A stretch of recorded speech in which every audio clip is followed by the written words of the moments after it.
마태복음 18장 21절입니다. 그때 베드로가 나와 이르되 주여 형제가 내게 죄를 범하면 몇 번이나 용서하여 주리이까?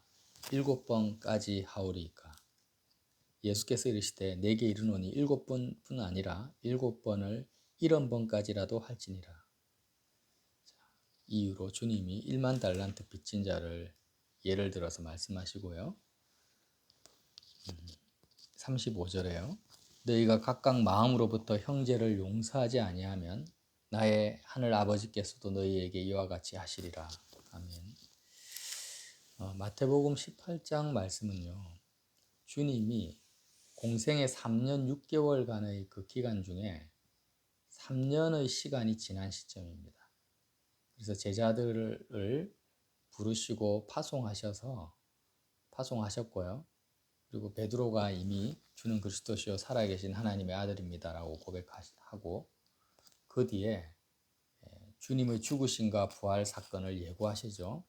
그리고 변화산 사건이 있었습니다. 변화산 주님의 정말 모세와 엘리야와 주님이 하나님의 비단에 있는 그 사건, 그리고 나서 다시 주님의 죽으심과 부활을 두 번째로 예고를 하시고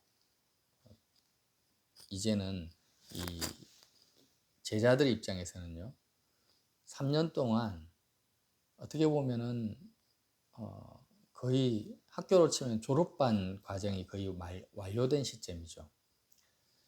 마태복음 18장 말씀을 하시고 나서 19장에 가면은 예수께서 이 말씀을 마치시고 갈릴리를 떠나 요단강 건너 유대 지경에 이르신다라는 말씀이 있어요. 그러니까 공생의 3년 6개월 중 3년 사역, 갈릴리 사역이 대부분이었습니다. 그 갈릴리 사역이 마쳐지는 그 시점에 이 말씀을 하셨어요. 사역을 끝나는 시점, 갈릴리 사역. 그리고 나머지 6개월은 예루살렘 주변에서 사역하시다가 6월절에 예루살렘에서 십자가에 못 박혀 죽으심으로 공생의 사역이 끝이 나게 됩니다. 그래서 이 말씀은 너희가 어린아이와 같이 되지 않으면 결단코 천국에 들어가지 못하리라, 이 말씀을 왜 하셨을까? 제자들 입장에서는 많은 것을 배웠죠. 주님으로부터. 본인이 직접 귀신을 쫓아내고 영적인 체험도 했습니다. 그러니까 영적 교만 가운데 빠질 수 있고 자기가 큰 자라고 생각할 수 있는 그런 시점에 주님이 너희가 결단코 어린아이 같이 되지 않으면 천국에 들어갈 수 없다고 하신 거예요. 그래서 이 세상에서 가장 어린아이로 산 자가 누구냐? 바로 예수님이시라는 거예요. 그래서 어린아이와 어른의 차이점에 대해서 지난 시간에 나눴는데, 어린아이는 자기를 낮추는 사람입니다. 어른이 되는 것은 인간의 노력과 학습과 교육과 경험을 통해서 어른이 될 수 있지만, 어린아이가 되는 것은 하나님께서 역사하셔야만, 하나님의 은혜로만 어린아이가 될 수 있다고 했습니다. 마치 우리가 거듭나는 것과 같다고 했어요. 예를 들면 거지 나사로와 부자를 한번 보십시오. 거지 나사로는 우리가 이렇게 생각합니다. 거지니까 자기를 낮출 수 있다. 물론 맞습니다. 하나님이 큰 재벌 부모 밑에서 태어나지 않게 하시고 거지로 태어나서 거지로 살아가게 하신 은혜입니다. 그러나 거지라고 무조건 자기를 낮추는 사람은 아니라는 거예요. 실제로 물질적으로 가난하다 해서 자기를 낮출 수 있는 것이 아닙니다. 반대로 솔로몬은 왕으로 등극하지만 자기를 처음에 1000번제를 드릴 때 낮춥니다. 실제로 자의적 겸손이 아니라 나는 출입할 줄 모르는 아이입니다 라고 하는 거죠. 모세도 마찬가지고요. 그래서 내가 낮아질 수 있는 유일한 길은 뭐냐? 어린아이가 될 수 있는 유일한 길은 하나님과 나와 세상의 이 관계 속에서 세상을 살아가면 무조건 어른이 됩니다. 내가 세상을 살면 어른이 된다고 했어요. 내 판단, 내 경험, 내 노하우, 내 생각을 가지고 이 땅을 살아가면 다 어른이 돼요. 세상을 오래 산 만큼. 그러나 이제는 십자가에서 세상에 대해서는 죽어버리고 하나님을 살아가는 것입니다. 하나님의 관계성과 교제 가운데서 살아가면 하나님과 오래 관계하고 교제하고 살아간 만큼 나는 뭐가 됩니까? 어린아이가 되는 거예요. 그래서 성부 하나님과의 가장 친밀한 교제 속에 오래 살아왔던 분이 누굽니까? 예수님이에요. 예수님이 가장 어린아이, 지극히 작은 자 하나도 영접할 수 있는 분, 제자들의 발을 씻기는 섬기는 분으로 이 땅에 오신 것입니다. 그리고 그렇게 살아가신 분이 예수님이라는 거죠. 그래서 신앙의 방향성을 우리가 생각할 때 정말 영성이 있는 사람은 누군가? 천국에서 큰 자는 누구입니까? 예수님처럼 어린아이인 것입니다. 내가 남들보다 대단한 사람이다 라고 하는 그런 의식을 가지고 있는 사람은 정말 잘못된 신앙의 방향성을 가지고 살아왔던 거예요. 그래서 이것은 뭐 누구를 판단하기보다는 나 자신을 점검할 때 주님의 말씀을 적용해야 된다는 거죠. 그래서 주님이 이 말씀을 하시고 나서 누구든지 이 작은 자 중 하나를 실족하게 하면 연자맷돌을 목에 메고 바다에 빠뜨리기에 낫다. 실족하게 한다는 것도 바로 이런 어린아이가 되는 하나님을 살아가는 신앙의 방향성을 무너뜨려버리고 방해하고 세상을 살아가게끔 만들어버리는 그 일이 뭐예요? 실족하게 하는 거예요. 그래서 누가 전도를 받아서 교회에 왔는데 이제는 뭐 60, 70이 돼서 예수님을 믿었다 해도 60년, 70년 동안 세상을 살아왔던 그 어른의 그 모습이 다 사라져버리고 하나님 안에서 점점 어린아이가 되어져 가는 그 방향성을 바꾸어서 예배당 안에서도 또 세상을 살아가게끔 만들어버리면 어떻게 돼요? 그게 실족해 한다라는 거예요. 그런 예배당이 많죠. 그런 목회자들이 많이 있습니다. 거짓 선지자들이죠. 대단한 사람이 되게 만드는 거예요. 영적인 대단한 사람. 그래서 주님이 먼저 자기 자신에게 이 말씀을 적용을 하라고 내 손이나 내 발이 너를 범죄케 하거든 찍어내버려라. 너 자신 가운데 너를 어떤 기능적인 면이든 인간적인 능력이든 가치관이든지 간에 너가 이제 하나님의 자녀가 되었는데도 불구하고 여전히 세상을 살게끔 하는 너의 인간적인 세속적인 장점들이 있다면 그런 것을 다 버려라는 거죠. 그걸 버리지 아니하고 그걸 계속 붙들고 살면은 하나님과의 관계성을 가질 수 없으니까 하나님을 살 수 없으니까 계속 마음이 세상 가운데 머물러 있을 거니까 너는 천국에 들어갈 수 없다. 찍어내버려라. 이렇게 말씀을 하신 거예요. 그리고 나서 또 어떤 말씀을 하셨어요? 양 100마리가 있는데 하나가 길을 잃으면 그 한 마리를 찾지 않겠느냐. 그래서 어제도 나눴지만 이제 너무 중요한 말씀이니까 좀 리바이브를 하는 거예요.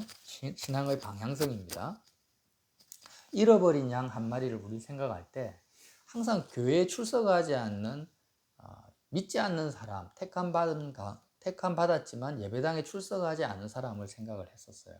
그러나 그게 아니라 문맥 가운데서 보면 하나님과의 관계성 속에서 살아가야 되는데 어떻게 내가 어린아이로 살아가야 되는지를 그 방법을 모르고 어린아이가 되어지는 길을 모르는 사람이 뭐예요? 잃어버린 양이라는 거예요. 예수님 입장에서는. 계속 세상에서 유리방황하는 것입니다. 이런 잃어버린 양이 장로님이 될 수도 있고 집사님이 될 수도 있고 목사님이 될 수도 있는 거예요. 그렇죠? 내가 종교생활 모태신앙인이라 할지라도 그가 어른이 되지 못하고 어린아이가 되지 못하고 계속 어른이 되어가고 있는 거예요. 세상을 살아가고 있습니다. 이 말씀의 뉘앙스를 아시겠어요? 그러면은 잃어버린 양인 거예요. 내가 나 자신을 볼 때도 그래요. 그런데 주님은 찾으시는 겁니다. 바리새인이나 서기관들은 유리방황하는 자들이 아닙니다. 자기는 생활을 잘하고 있다고 믿고 있는 자기 때문에 잃어버린 양에 가깝지가 않아요. 여기서는 어떻게 하면은 내가 정말 올바른 신앙을 가질 수 있을까?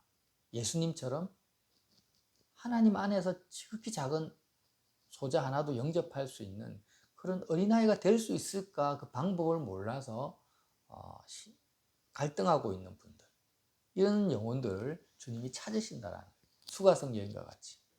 어디서 예배를 드려야 됩니까? 어떻게 하나님을 만나야 됩니까?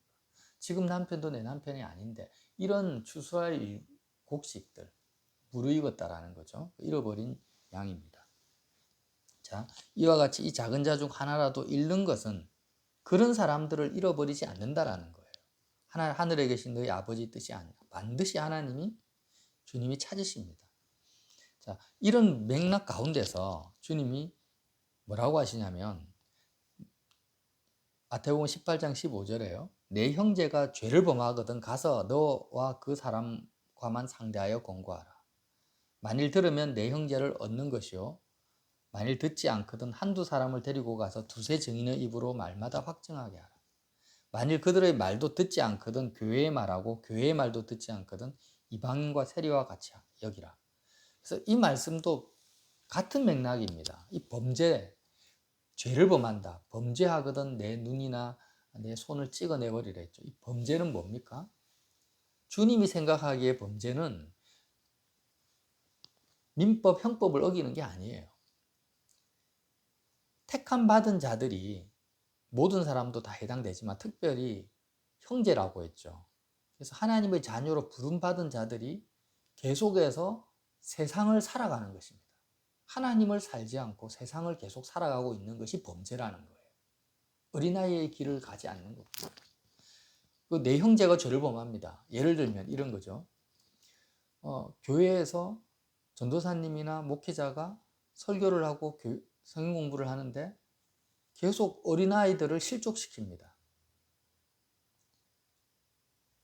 예배당 안에 세상의 어떤 경영 방식을 도입한다든지, 아니면 세상 사람들이 추구하는 것을 똑같이 추구하도록 만든다든지, 하나님을 살아가는 것이 아니라 하나님을 이용해서 자기 자신을 더 대단한 사람으로 만드는 신앙의 형태를 진리인 것처럼 가르치는 것, 이런 것이 대표적으로 범죄하는 것입니다. 형제가 죄를 범하는 것입니다. 마음에서, 각자의 마음에서 하나님을 잃어버리게 만드는 거죠. 하나님이 우리의 유일한 보화인데 그 보화를 빼앗아가는 것을 말해요. 거짓된 진리로. 대표적인 죄입니다. 물론 이 범위가 굉장히 넓겠지만, 그래서 그런 형제가 죄를 범하거든 너는 1대1로 상대해서 공고해라. 아니 형제 아니야, 너의 신앙의 방향성은 잘못됐어. 그거는 사람들을 실족시키는 거야. 신앙이 점점 예수님을 닮아가는 것이 아니야, 예수님과 연합되는 것이 아니야, 이렇게 권고를 해라는 거예요. 근데 그것을 듣지 않으면 어떻게 하라고요? 어린아이의 길을 걸어가고 있는 한두 사람을 더 데리고 가서 두세 증인의 입으로 말마다 확정하라. 말마다 확정하라는 것은 진리를 변증하라는 것입니다. 너가 가르치는 그 진리, 그 하는 말 한마디 한마디가 그것이 다 범죄야, 잘못된 거야 라고 가르쳐 주라는 거예요. 말마다 확증하라는 것입니다. 확증하게 하라. 근데 그들의 그 말도 듣지 않거든 교회의 말하고 교회의 말도 듣지 않거든 어떻게 여기라고요? 이방인과 세리와 같이 여기라. 아예 하나님을 모르는 사람으로 여겨버리라는 것입니다. 여러분, 이 말씀이 이해가 되십니까? 그러니까 우리는 어떻게 이제 이 말씀을 이전에 생각을 하는 경향이 많았냐면, 이제 이방인들이 생각하는 그런 뭐 음란죄, 사기죄, 이런 건 그런 죄만을 생각했던 거예요. 근데 그게 아니라 더 분명한 것은 뭐냐? 주님은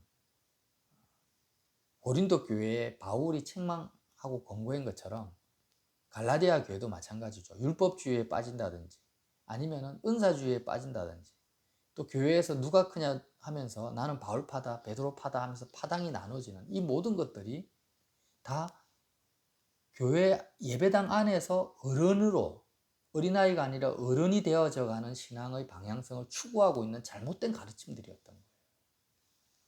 그런 형제들에게, 그 형제가 그런 죄를 범하거든 가서 이런 식으로 절차를 거쳐서 공고를 하고, 이것도 듣지 않으면 아예 예수 안 믿는 사람으로 여겨버려라고 했는데, 이 주님의 권고와 가르침이 교회 안에서 이루어지지 않기 때문에 교회 전체가 세속적으로 타락해가는 것입니다.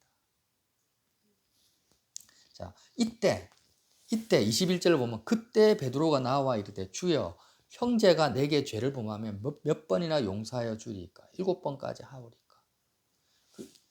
이러면서 1만 달란트 비유를 주님이 말씀하신 거예요. 여러분 기가 막히지 않습니까? 그러니까 형제가 내게 죄를 범했다라는 그 범죄의 유형은 꼭 물질적으로 사기치고 내 인간적인 자존심 상처를 주고 나를 치고받고 때리고 이런 죄만을 이야기한 것이 아닙니다. 물론 그것도 포함되겠지만 본질적으로 주님이 말씀하신 1만 달란트 빚진 자에서 100데나리온에 대한 범죄는 뭐냐면 바로 정말 나에게 있어서 나의 소유와 기업과 보물이 무엇이냐라는 거예요. 이 세상의 물질이나 이 세상의 어떤 명예가 아니라는 겁니다. 믿는 자에게 있어서의 보물은 바로 예수님이 소유하신 하나님 아버지가 우리의 보물이죠. 보화죠. 근데 그 하나님 아버지를 내가 누리고 소유하고 가지고 살아가고 있는데 어떤 형제가 나를 미혹시키거나 거짓 증거하거나 아니면 잘못 가르쳐서 나로 하여금 내 안에 있는 참된 영원한 기업 대신 보물 대신 하나님을 잃어버리게 하는 그 범죄를 말하는 것입니다. 제가 말을 아주 잘 표현을 못하는 거예요, 지금. 예를 들면 어떤 사람이 정말 예수님을 제대로 믿고 싶은데 형제라는 거로 해서 꼭 1대1의 그런 직분적인 것을 생각하지 마십시오. 그러니까 예수를 믿는다라는 사람이 와서 우리를 미혹하는 거예요. 신천지 같이. 그럼 와가지고 잘못된 복음 안에서 어린아이의 길이 아니라 어른의 길로 나를 인도해 버렸습니다. 그럼 나에게 인생에 있어서 하나님을 많이 빼앗아가 버린 거죠. 이게 범죄예요. 가장 심각한 범죄죠. 영적인 범죄입니다. 이럴 때 내가 그런 상황 속에서 유리방황하다가 어느 순간 진리의 길을 알고 복음을 제대로 알고 하나님을 가진 자가 되었습니다. 그러면 이제는 분별이 되는 거죠. 아, 저 사람이 어떤 목회자의 이름이나 아니면 믿는 자의 이름으로 나에게 접근해서 나로 하여금 잘못된 신앙의 길, 정말 영원하신 하나님, 보화 같은 하나님을 많이 나에게 강탈해 갔구나. 강도였구나. 저가 강도구나. 영적인 강도. 그 시대의 바리새인들을 말하는 거예요, 주님이. 그런데 그 바리새인 같은 자들이 와서 사울처럼, 사울이 나중에 바울이 되잖아요. 처음에 사울이 바리새인으로서 믿는 자들을 감옥에 가두고 핍박을 했지 않습니까? 그런데 그가 다메섹에서 예수님을 만나고 나서 믿는 자에게 와서 자신이 죄인 중에 괴수라고 고백할 때 그때 어떻게 해야 되냐라는 거예요. 어떻게 해야 됩니까? 70번에 7번까지 용서하라는 거예요. 근데 본인 스스로가 용서라는 것은 내가 죄인입니다. 내가 잘못했습니다라고 이야기할 때, 인정할 때 용서가 성립이 되는 거죠. 근데 우리는 얼마든지 용서해 줄 수 있어도 70번에 7번까지 무한대를 말합니다. 무한대로 용서할 수 있는 마음을 품고 있다 할지라도 그가 자신의 잘못을 인정하지 않고 용서를 빌지 않으면 하나님 앞에서든 사람 앞에서든 용서를 받을 수가 없는 것입니다. 또 우리는 용서해 줄 수가 없는 거죠. 그러나 주님은 뭐라고 하십니까? 70번에 7번까지도 용서해라. 왜? 하나님이 너를 용서했기 때문에. 너는 1만 달란트 빚진 자다. 너 자신도 너의 사지백체, 너를 범죄케 하는 세상을 사랑하는 그 기능적인 요소를 다 가지고 있으면서 하나님을 살지 않고 세상을 살아가지 않았느냐. 그런데도 불구하고 너가 이런 신앙의 방향성의 잘못됨을 깨닫고 와서 주님, 내가 이제 주님과 연합하여 어린아이의 길을 가겠습니다. 십자가에서 세상에 대해서는 죽고 이제 내가 살지 않고 내 안에 그리스도께서 사실 수 있도록 나를 산제물로 주님께 드리겠습니다 라고 고백했을 때 70번에 7번 무한대로 주님이 계속 너를 용서하고 지금도 용서하고 있지 않냐. 근데 너는 너에게 범죄한 자가 뭐예요?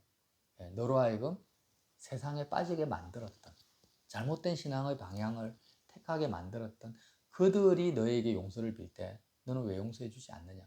이렇게 받아들이라는 거예요. 여러분, 꼭 우리는 이 말씀을 이 문맥 속에서 이해하지 않으니까 어떻게 이해를 했어요? 꼭 육적으로 그러니까 그 사람의 보물은 하나님이 아니었던 거예요. 그렇게 해석을 하면 물질, 육적인 생명, 내 가족. 여러분, 이것은 죽으면 다 끝나는 거잖아요. 예수님 보시기에 그 보물이 아닙니다. 있어도 되고 없어도 되는 거예요.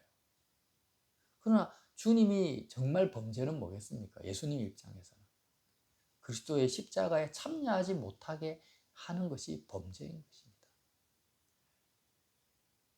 그런 형제의 죄조차도 용서하라는 말씀이죠.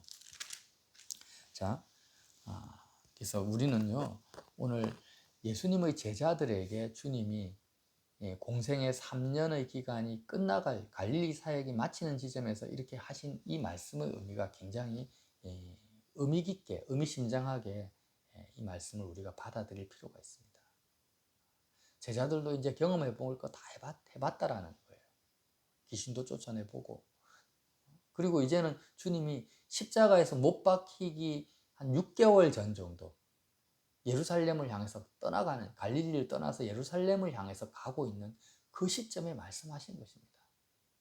예수님을 십자가에 못 박죠. 바리새인들, 또 수많은 군중들. 사실 12제자의 입장에서는 여태까지 예수님을 추종했던, 본인들은 동지라고 생각하고 형제라고 생각했던 그 사람들이 예수님을 십자가에 못 박아라고 소리치는 그 시점이 다가오고 있는 것입니다. 그 제자들을 향해서 그들을 70번에 7번까지 용서라고 권고해 주시는 것입니다. 주님의 그 배려와 가르침과 이 말씀이 저는 개인적으로 너무 놀랍고 감동적이고 예수님의 그 인격과 성품이 너무너무 매력적입니다. 저와 여러분이 우리로 하여금 어떤 과거의 신앙생활을 어떻게 살아왔든지 간에 지금 내가 어린아이가 되어질 수 있는 그 십자가의 길을 내가 발견했다면 여태까지 나에게 잘못 가르치고 또 잘못 하나님을 빼앗아 가버린, 어떻게 보면 그런 형제들, 또 영적 지도자들, 그런 분들에 대한 원망이나 분노나 또 왜 하나님이 나를 이렇게 인도하셨을까 하면서 하나님을 탓하는 생각들, 이 모든 것들을 다 내어버리시고 언제든지 70번에 7번까지 용서해 줄 수 있는 그런 은혜 가운데서 오늘도 살아가시기를 예수님 이름으로 빌어드립니다. 하나님 아버지, 범죄가 무엇인지를 제대로 알지 못하고 꼭 정말 세속적인 그런 죄의 개념 속에서 그렇게 형제를 용서하려고 발부둥 쳤던 것들 이제는 다 분별하고 나의 영원한 부하 되시고 정말 결코 빼앗기지 않는 기업이 되시는 하나님 아버지를 살아가는 복된 하루 되게 하여 주시옵소서. 예수님 이름으로 기도합니다.